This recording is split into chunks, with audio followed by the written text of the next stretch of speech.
Welcome back to the Joust About Careers podcast.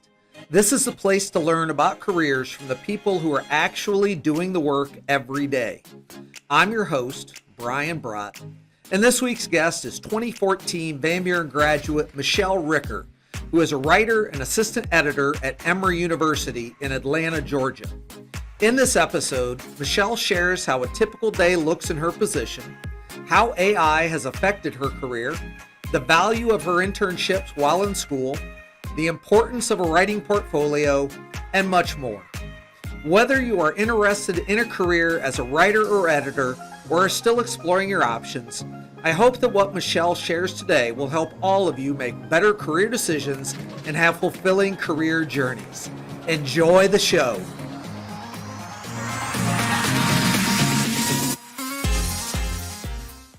Welcome back to this episode of Joust About Careers. And Michelle, I'd like to start by just asking you, what does a typical day look like for you as a writer and assistant editor at Emory University? Yeah, so a typical day can vary quite a bit. We have a daily newsletter that we do send out to faculty and staff. It's about 45,000 people. I help compile and send that pretty much every day, along with two of my team members. We switch who's actually sending it, but all of us have a hand in putting it together and making sure that it's been proofed and tested. So that includes everything from upcoming events to stories, anything that's like breaking news on campus, like when Hurricane Helene was recently impacting Georgia. We had a lot of information about that and kind of serving as a space for people to check in. So that's every day, every weekday. Once a week, we send to students, which I run point on that newsletter. That's about 18,000 people. That's both undergraduate and graduate students. And other than that, it really runs the gamut between meetings for initiatives that we're doing, like moving to a new email marketing tool, to editing stories that we get from across the university, because where I sit is in the central communications for the entire university. So we take things from all 9 of the colleges, like School of Nursing, School of Business, and put it in one spot, especially if it's things that relate to the entire university, or that's like a big research grant that the School of Nursing got. Right. So we edit those stories and put them into the Emory News Center. And then I've also got my own stories that I write, which can range from anything from spotlighting students who are doing great work, either with student groups or research, or things like different initiatives from the provost's office. So it really runs a wide range, but there's always some level of email writing and editing. Do you ever keep track of how many words you write in a day on average? I do not, but I have the Grammarly app, and so it will tell me sometimes like how many words it's analyzed, and they're not all mine that I've written, of course, but yes, it's a lot. Right. Yeah, that's amazing. 45,000 people getting these publications, and obviously that pressure to create good writing, and I'm sure those mistakes that inevitably somehow slip through, everyone sees those. Yep. So that has to be stressful and a lot of pressure at times. I guess, how do you deal with that? How do you manage, and how do you avoid mistakes as much as possible? Yeah.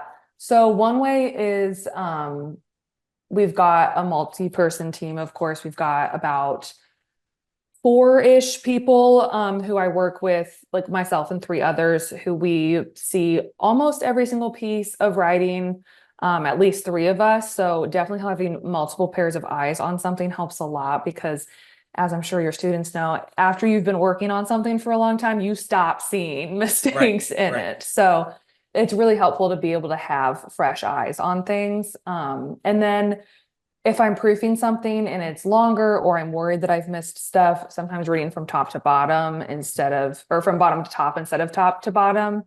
And then, apps like Grammarly do help, just because they'll catch things that like spell check won't. They'll catch like, is this the right word? Whereas spell check is just, oh, this is a real word, so it must be right.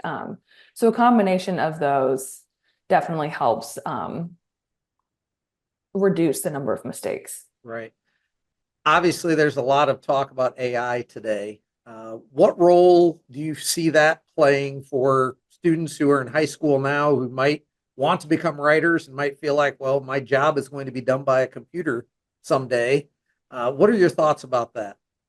Yeah, so I would say right now with where AI stands, and obviously it's changing really rapidly, so who knows where it's going to be in a few years. But I would say right now it is still not great at mimicking the human voice for the most part, especially on longer pieces. Now, can it write up a short 250 or 500 word article and sound great? Yeah. But when you have those longer in-depth pieces, you really do need the human voice. And I think that it can be useful to use it if you're stuck on brainstorming or to kind of get you started.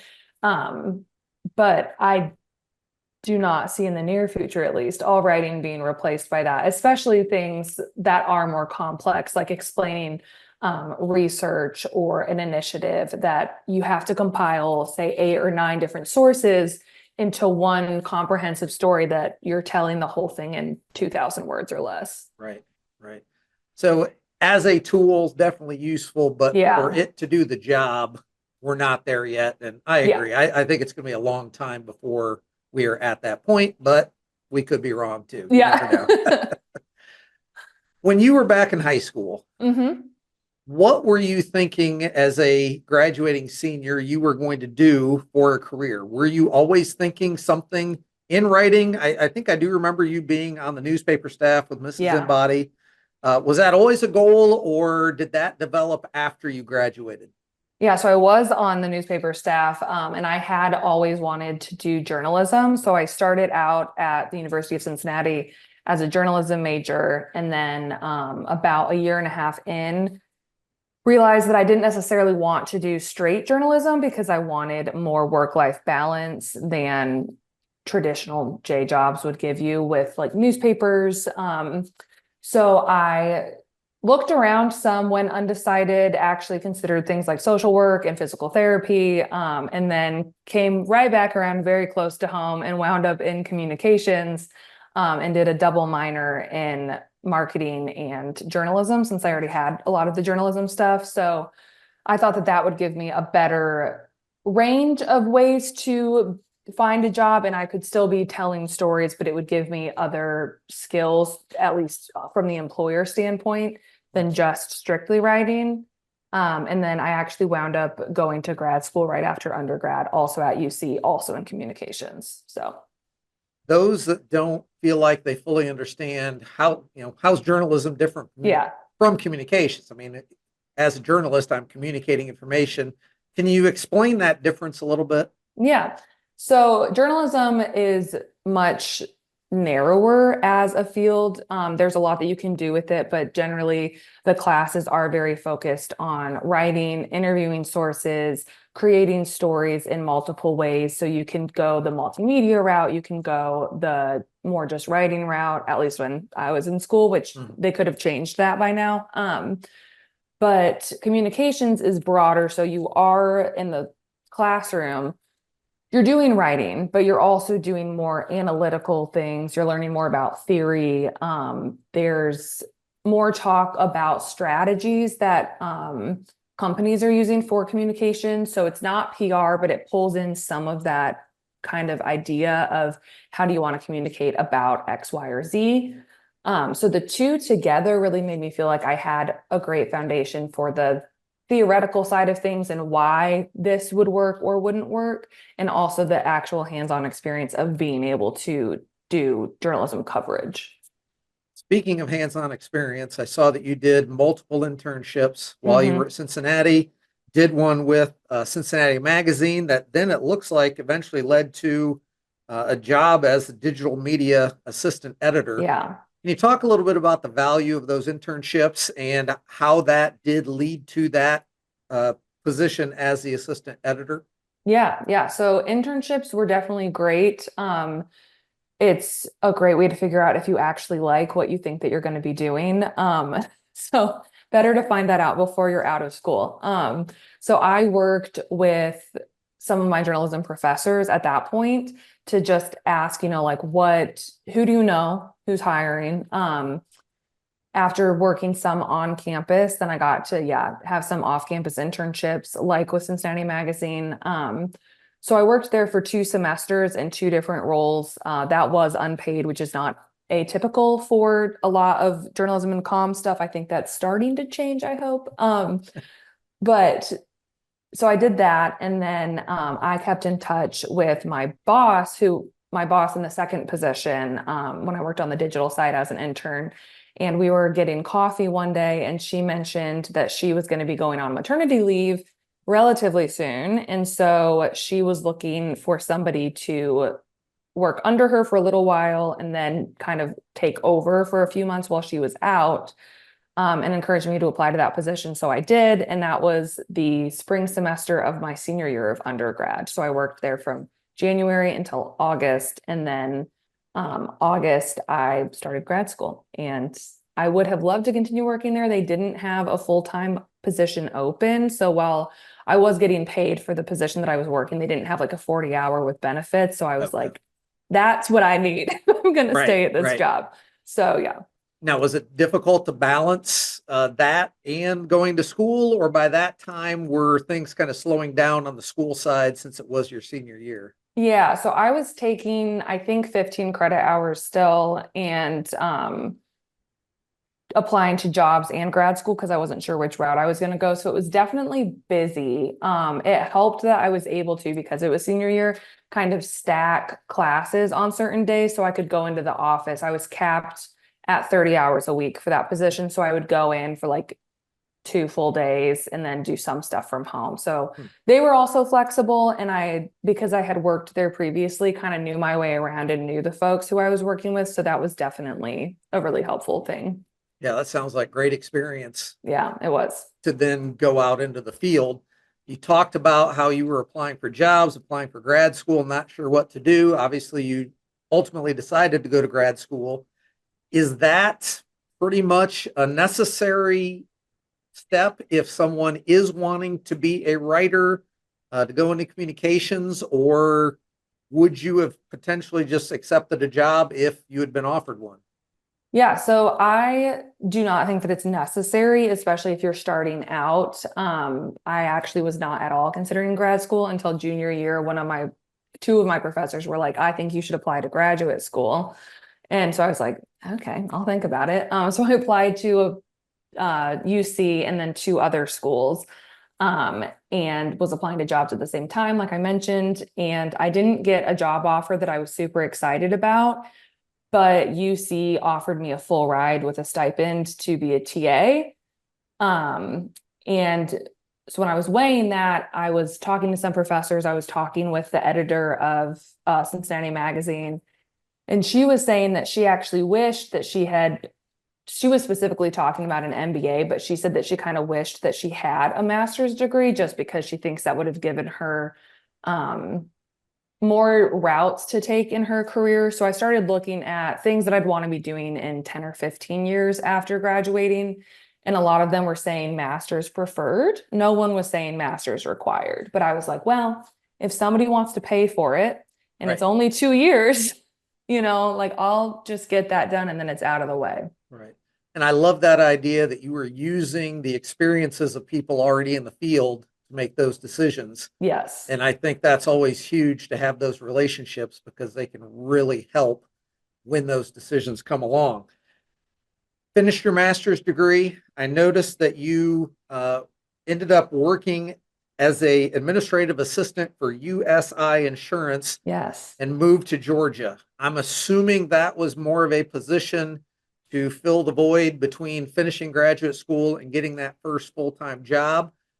Do you feel like you gained anything from that experience, even though it wasn't necessarily communications or you weren't writing, that maybe helped you as you did get that first position and continued in your career? Yeah. So yes, that was a temp job because I graduated during COVID. So everyone stopped hiring in 2020. But yes, I would say that did help. A lot of what I was doing was working on insurance decks, like PowerPoints, that companies would provide to their employees during open enrollment. So it was a lot of attention to detail, which is helpful, just to keep that sharp. And it helped me figure out kind of what insurance chat means. So that was helpful too, although not professionally. And, again, all those skills that you were able to practice that now you could take that somewhere else. And, again, to me, that just shows how important communications is Yes. in any career, because they all need to communicate information and do that effectively. So that's really interesting. I didn't even think about that being during COVID. So yeah, that was obviously a very difficult time, but yet again, a very short time having that temp position, you were able to get the job with Earthlink, which is great.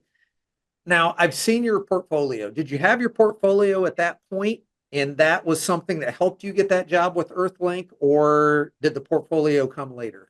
Yeah, so I was working on it at that time, just knowing that I'd be applying for jobs, and a lot of jobs require cover letters anyways, but certainly writing jobs require cover letters. And a lot of them ask for, samples of your work. And because I had so many bylines scattered so many places between freelancing and internships, I kind of wanted to put it all in one spot to be able to link to. So I did have that I was working on. And then, yeah, I've tried to at least somewhat keep up with it over the years. What advice would you give to students when it comes to a portfolio, as far as how much should they put in there? When should they start? Is it ever too early? Is it ever too late? What are your thoughts on that? Yeah, I don't think it's ever too early or too late to start one. It's just kind of nice to have, like I said, somewhere to point people instead of sending over attachments or something. And I would say you want to offer a sample of what you can do. So you don't want to put everything on there because that's overwhelming for them, and there's just no need to put every single thing that you've ever written probably or designed or whatever you're showcasing.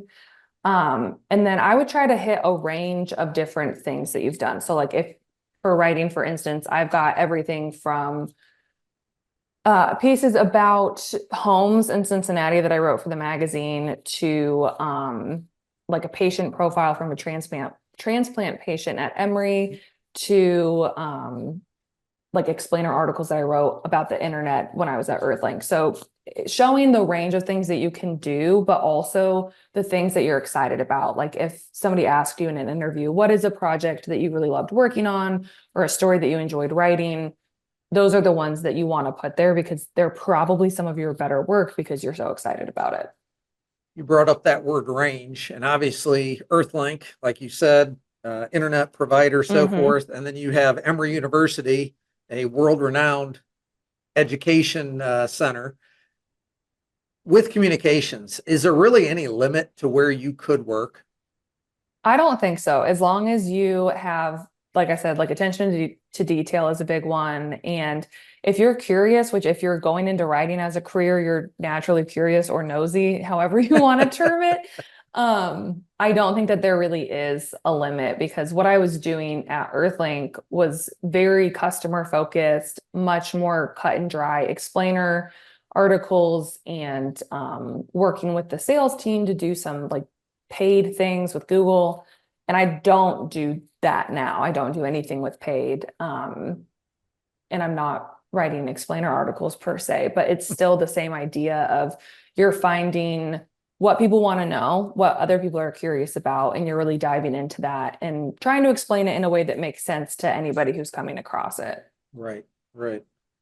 Now, in your time as a writer, any specific pieces that jump out as ones that you really, really enjoyed or are really proud of producing?